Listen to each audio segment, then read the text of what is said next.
So, one very interesting fact that I found in our UDL Chapter 8 Scaffolding, it says on page 142, some kids become really good at faking academic skills, and that's not fair to them. We have to teach them how to learn, and to do that, we need to break the skills down into manageable steps.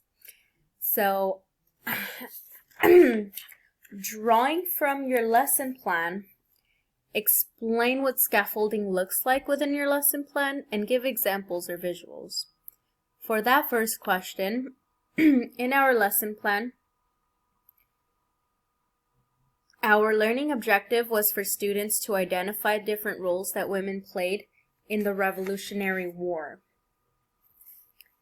So, going back to Chapter 8, it said in page 144 that Tara's lesson started with teacher-led support and transitioned into working with peers, and ultimately students were expected to complete work independently.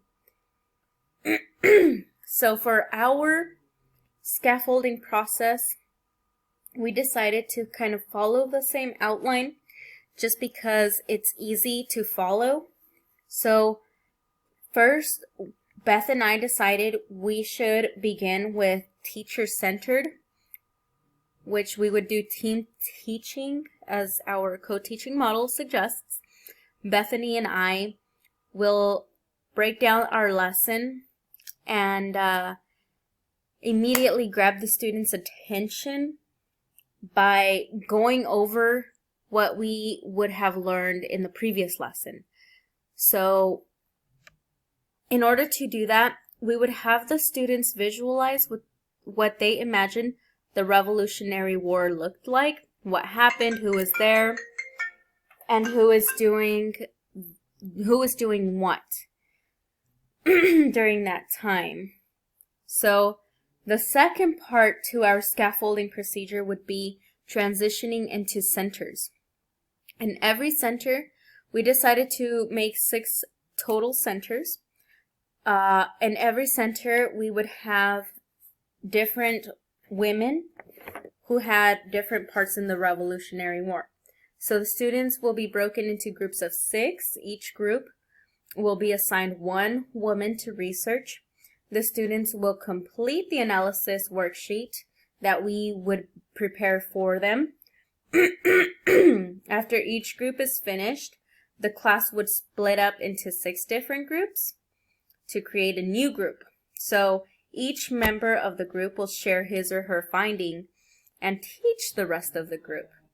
So this would follow our next strategy, so that eventually, as our third scaffolding process, would be to have them work independently and gather bits and pieces from their the lessons that they were taught from their peers, and they would then describe it through diagrams, flashcards, or even note highlighting, so that we can overview and give an assessment of exactly how much were they able to retain from the information of their peers.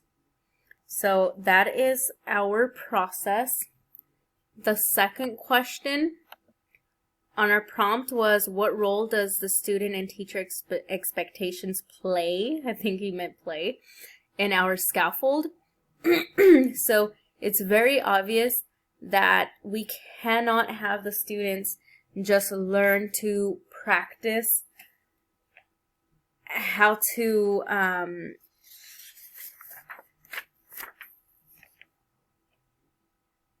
become faking their academic skills.